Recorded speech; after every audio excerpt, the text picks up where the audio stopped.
station, rest assured po, Your Honors, that gagawin po namin sa aming pong makakaya na, of course, unang-una, mabantayan po ang paggamit ng pondo ng bayan.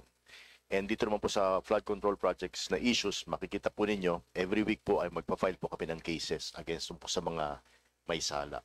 Maraming salamat. Thank you. May I call on Vice Chair Imelda Dimapur. Thank you, Mr. Chair. Magandang tanghali po sa ating Commission on Audit family. It's just a clarification. And I mentioned this already nung nagkita po tayo last year. Ang probinsya po ng Lanao del Norte, for the information of COA, we provided 4 na personnel that is paid by the provincial government. We provided an office. Libre tubig, libre kuryente. And also we provided vehicle. Last year, binili ko na naman sila ng bago dahil luma na yung binili ko. I was governor 2016 and my term ended last June. So nasali na naman sila sa procurement namin ng vehicle dahil luma na. In fact, hindi pa siya na-insured. Yung COA needs a vehicle. I told them na hindi pa pwede ibiyahe dahil hindi pa insured. And they have, she has an important meeting in Davao. So nagpursige po. So sabi ko, okay, paggamit mo na. Sad to say, pag uwi niya siguro napagod yung driver, na aksidente. Badly damaged po the Innova. So the provincial government has to pay, for that repair. And ito po'y clarification lang. Ang gusto ko lang marinig po sa inyo. I mentioned this already nung nagkita po tayo. Ano po ba ang trabaho ng supervising ng provincial auditor ng probinsya? Dahil ang mga sangguniang panlalawigan are complaining that there are some municipalities in my province na hindi pa approve yung kanilang AIP, nag-implement na ng kanilang mga projects. And when I ask COA about this,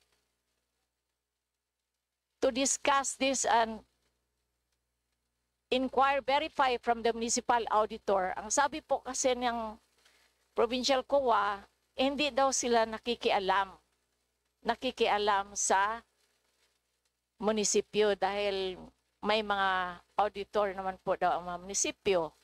Hindi po ba yung supervising, yun ang titingin sa mga discrepancies ng mga munisipyo?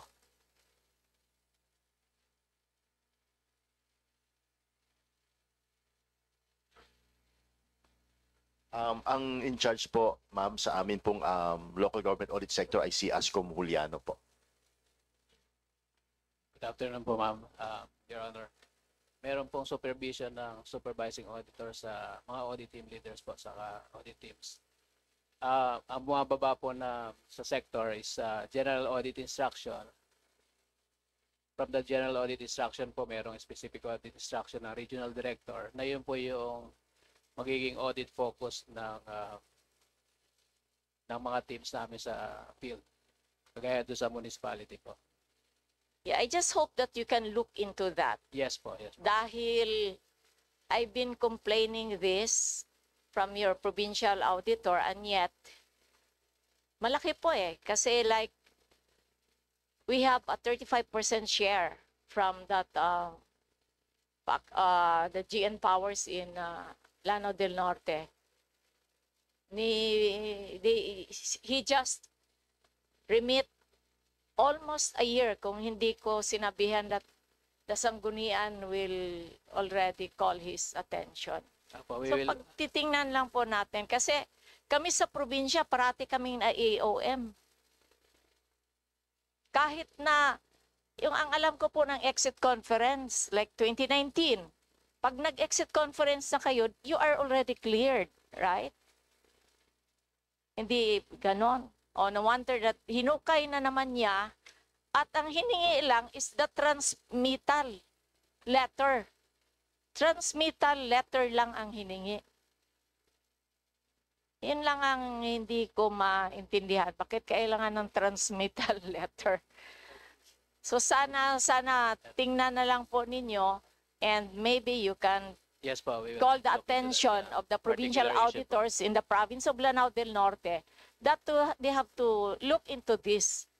There's a few discrepancies po sa ating mga munisipyo ng probinsya Yes po, ng Lanao del Norte. Yun lang, I just would like to put that, I'm sure it is in the minutes. So when I go back to the province, I will meet again with the provincial COA. Dahil sabi nga niya, hindi daw nila trabaho. It's the municipal. But there's a supervising officer, right? Yeah po, from ng provincial. Hindi ko alam kung natatakot ba siya sa mayor na ito. From the designation po, kaya po supervising sila. They have supervision over audit teams. Kaya kindly yun lang po ang aking concern to look into this. Yes po. In fact, kung pwede nga, i-audit lahat yung munisipyo ng Lanao del Norte. Kasi there are really discrepancies in this, well, I'm saying a few, but mas maganda lahat na lang. So you can look into this.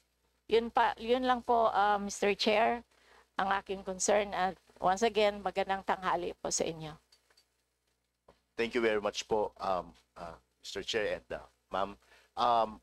Kami po ni Ascom Juliano ang personally po na mag-check po dun sa binanggit po ninyo. And we have to report back to Kong. Thank you very much po. Thank you. That ends our first round. We shall now proceed with our second round. May I call on Representative Eli San Fernando.